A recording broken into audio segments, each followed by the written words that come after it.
নমস্কাৰ বন্ধুসকল, সকলোকে চেনেললৈ পুনৰবাৰ স্বাগতম জনাইছোঁ আজি নতুন এটা ভিডিঅ' সৈতে। আজিৰ ভিডিঅ'টো আমি ইম্পৰ্টেণ্ট MCQ লৈ আছোঁ আহোম কিংডমৰ ওপৰত। এটা সকলোৱে জানে যে আহোম কিংডমৰ ওপৰত অসম হিষ্ট্ৰী বুলি ক'লে আহোম কিংডমৰ ওপৰতে সকলোখিনি ডিপেণ্ডেণ্ট হয়। মানে আহোম কিংডমৰ ওপৰত কুৱেশ্যনটো বহুখিনি অহা দেখা পোৱা যাব আগন্তুক যিবিলাক কম্পিটিটিভ এক্সাম আহি আছে। গতিকে আমি ADRE বা আছাম পুলিচৰ কাৰণে এই কুৱেশ্যনখিনি মষ্ট ইম্পৰ্টেণ্ট হ'ব। তেওঁলোকে শেষলৈকে চাব পাৰে আৰু কুৱেশ্যনখিনি মন ৰখাবলৈ যত্ন কৰিব। গতিকে খুব দেৰি নকৰি আৰম্ভ কৰোঁ আহক। Question number 1, who is Ahom king created the Borgohai and Buragohai post? অৰ্থাৎ কোনজন আহোম ৰজাই বৰগোহাঁই আৰু বুঢ়াগোহাঁই পদ সৃষ্টি কৰিছিল?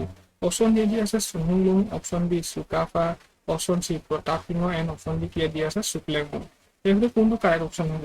অৰ্থাৎ বৰগোহাঁই আৰু বুঢ়াগোহাঁই পোষ্ট কোনজন আহোম ৰজাই সৃষ্টি কৰিছিলে বুলি ক'লে মই যদি হিণ্ট দি দিওঁ আপোনালোকক, প্ৰথমজন আহোম ৰজা যিজন আছিলে সেইজনে বৰগোহাঁই আৰু বুঢ়াগোহাঁই পদটো সৃষ্টি কৰিছিলে। গতিকে এতিয়ালৈ গম পালে কোনজন হয়।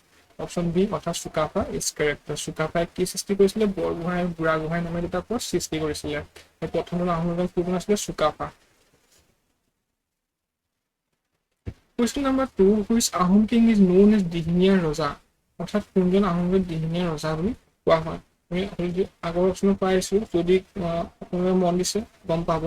অপশ্যন এ চুহুংমুং, option B Jayadhwaj Singha, option C Gadadhar Singha আৰু অপশ্যন ডি প্ৰতাপ সিংহ। আৰু কোনজন আহোম ৰজাক দিহিঙীয়া ৰজা বুলি কোৱা হয়? তেওঁক দিহিঙীয়া ৰজা বুলি কিয় কোৱা হয়? কাৰণ তেওঁ নিজৰ যিখন ৰাজধানী সেইখন দিহিং পাৰলৈ স্থানান্তৰিত কৰিছিলে বা তাত প্ৰতিষ্ঠা কৰিছিলে। গতিকে সেয়েহে সেই ৰজাজনক কি দিহিঙীয়া ৰজা বুলি কোৱা হয়। এতিয়া কোনজনক কোৱা হয়? কোনটো অপশ্যন কাৰেক্ট হ'ব? ডেট ইজ অপশ্যন চুহুংমুং দিয়া আছে, জয়ধ্বজ সিংহ, গদাধৰ সিংহ এণ্ড প্ৰতাপ সিংহ। এই কাৰেক্ট অপশ্যন কোনটো হ'ব? ডেট ইজ এ অৰ্থাৎ চুহুংমুঙে কি কৰিছিলে? তেওঁ নিজৰ ৰাজধানী দিহিং পাৰলৈ স্থানান্তৰিত কৰিছিলে আৰু সেইবাবে তেওঁক দিহিঙীয়া ৰজা বুলি কোৱা হয়। কুৱেশ্যন নম্বৰ অৰ্থাৎ প্ৰথম আহোম কিংডম আক্ৰমণ কৰা মুছলমান বুলি ক'লে ডেট ইজ অপশ্যন ডি অৰ্থাৎ কিন্তু কাৰেক্ট হ'ব আমাৰ নুছৰত শ্বাহ। নুছৰত শ্বাহে প্ৰথম আহোম ৰাজ্য আক্ৰমণ কৰিছিল আৰু প্ৰথম আহোম ৰাজ্য আক্ৰমণ কৰা তেওঁ প্ৰথম মুছলমান হয়। বি অপশ্যনটো কি? বক্তিয়াৰ খিলজী। অৰ্থাৎ বক্তিয়াৰ খিলজীয়ে ভাৰত আক্ৰমণ কৰা প্ৰথম মুছলমান বুলি ক'লে ডেট ইজ বক্তিয়াৰ খিলজী হ'ব। মিৰ জুমলা সকলোৱে জানে।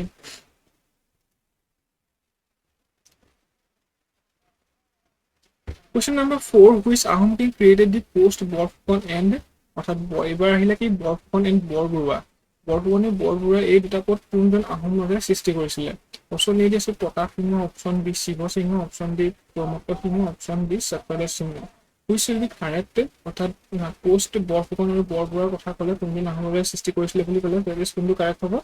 অপশ্যন এ প্ৰতাপ সিংহ। আমি আগতে কি কৈ আছিলো? চুকাফাই কোন দুটা পদ সৃষ্টি কৰিছিলে? বৰগোহাঁই এণ্ড বুঢ়াগোহাঁই। এইবিলাক পদ কোনে সৃষ্টি কৰিছিলে? চুকাফাই সৃষ্টি কৰিছিলে। কিন্তু বৰফুকন আৰু বৰবৰুৱা বুলি ক'লে কোনটো কাৰেক্ট হ'ব?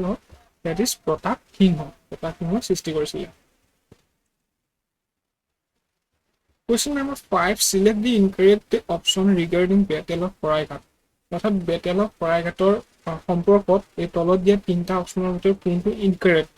এইটো মনত ৰাখিব। ইয়াতে কুৱেশ্যনটো পঢ়োঁতে ভালকৈ মনত ৰাখিবলৈ যত্ন কৰিব যে কাৰেক্ট বুলি কৈছে নে ইনকাৰেক্ট বুলি কৈছে।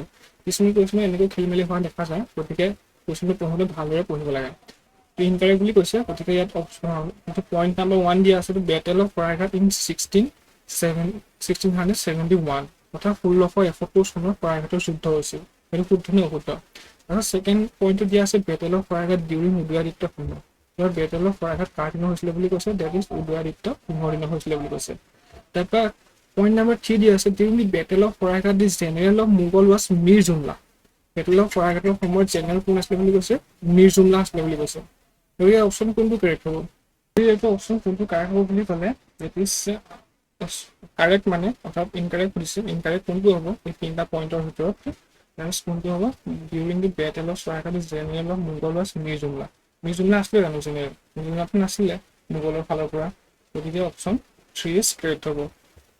Option A only 3 is correct. That means incorrect option বাচিব কৈছে। গতিকে ইনকাৰেক্ট কোনটো হ'ব? অনলি 3।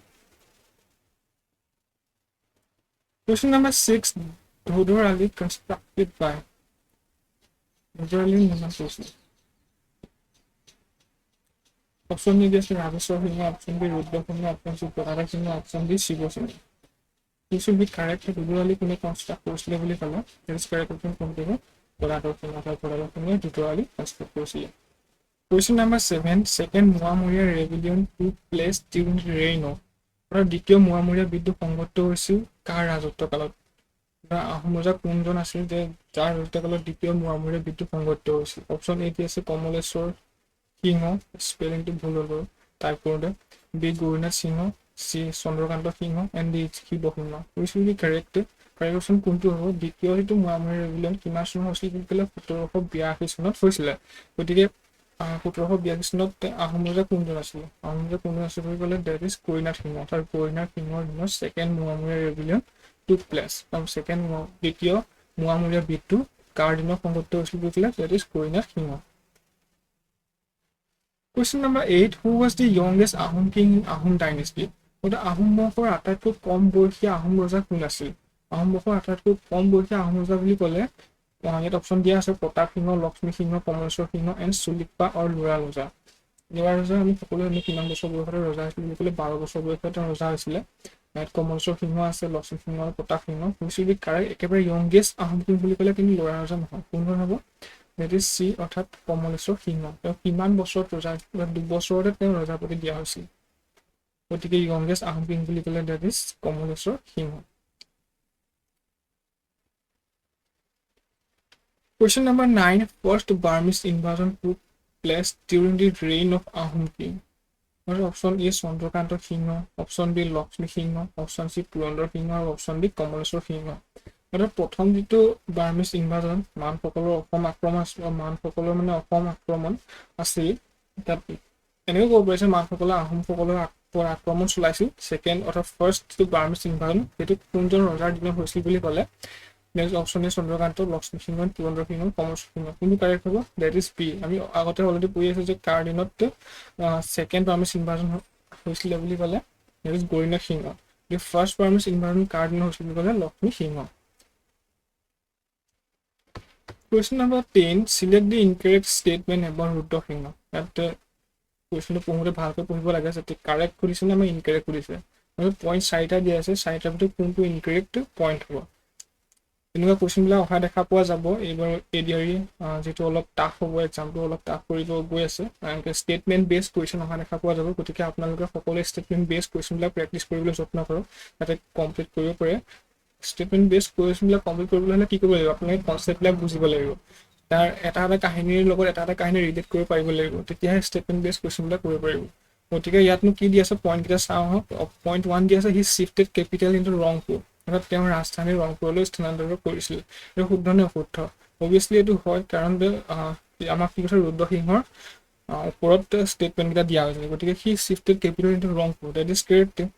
তাৰপৰা পইণ্ট নাম্বাৰ 2 দি আছে Karenghar was made by him. এইটো কাৰেক্ট হয়। কাৰেংঘৰ কোনে বনাইছিলে বুলি ক'লে Rudra Singha. Ambika was a second wife of him. সেইটো হয় জানো কাৰেক্ট? তাৰপৰা পইণ্ট নাম্বাৰ 4 দি আছে শিৱ সিংহ ৱাজ দি চন অফ হিম। মানে ৰুদ্ৰ সিংহৰ শিৱ সিংহ পুত্ৰ আছিলে। সেইটো কাৰেক্ট, সেইটো হয়। কিন্তু 3 নম্বৰ অপশ্যন যিটো Ambika was a second wife of হিম, সেইটোতো নহয় অভিয়াছলি। অম্বিকা কাৰ ছেকেণ্ড ৱাইফ আছিলে? শিৱ সিংহৰ ছেকেণ্ড ৱাইফ আছিলে। আৰু তেওঁ কি নিৰ্মাণ কৰিছিলে বুলি ক'লে সকলোৱে জানে শিৱদৌল। শিৱদৌল কোনে নিৰ্মাণ কৰিছিলে? That is Ambika. তেওঁ কাৰ ৰাণী আছিলে বুলি ক'লে শিৱ সিংহৰ আছিলে, কিন্তু ৰুদ্ৰ সিংহৰ নহয়। গতিকে point number 3 that is incorrect. আমাৰ ইনকাৰেক্ট অপশ্যন বাচিব দিছে। গতিকে পইণ্ট নাম্বাৰ 3 ক'ত আছে? অপশ্যন এ দিছে 1 and 3, অপশ্যন বি অনলি 3। গতিকে বিটো কাৰেক্ট হ'ব। বিটো কাৰেক্ট, ডেট ইজ 3। আমাৰ ইনকাৰেক্ট অপশ্যন যিহেতু বাচিব দিছে, গতিকে বিটো কাৰেক্ট, ডেট ইজ অনলি 3। আমি ইমানখিনি আছিলে। আমি 10টা কুৱেশ্যন আহোম সাম্ৰাজ্যৰ ওপৰত আমি আলোচনা কৰিলোঁ, আৰু এনেকৈ পাৰ্ট বাই পাৰ্ট আহি থাকিব। আহোম কিংডমৰ ওপৰত বহুখিনি আমি আলোচনা কৰিম কুৱেশ্যন। আপোনালোকে ভিডিঅ' যদি ভাল পালে লাইক, কমেণ্ট, শ্বেয়াৰ, ছাবস্ক্ৰাইব কৰিব আৰু এনেকুৱা ধৰণৰ কুৱেশ্যনবিলাক জানিবলৈ চেষ্টা কৰিব। আৰু ষ্টেটমেণ্ট বেছ যিবিলাক কুৱেশ্যন আহিলে পুৰা প্ৰেক্টিছ কৰা আপোনাৰ, যাতে এক্সামৰ এৰি থৈ আহিবলগীয়া নহয়, ভালকৈ কৰিব পাৰে। কনচেপচুৱেলি পঢ়ক, এতিয়াও সময় আছে। গতিকে আজি ভিডিঅ'টো ইমানতে সামৰণি মাৰিলোঁ। পুনৰ এটা নতুন ভিডিঅ'ৰ সৈতে লগ পাম। গতিকে ভিডিঅ' শেষলৈকে যিসকলে চাই আছিলে সকলোকে ধন্যবাদ।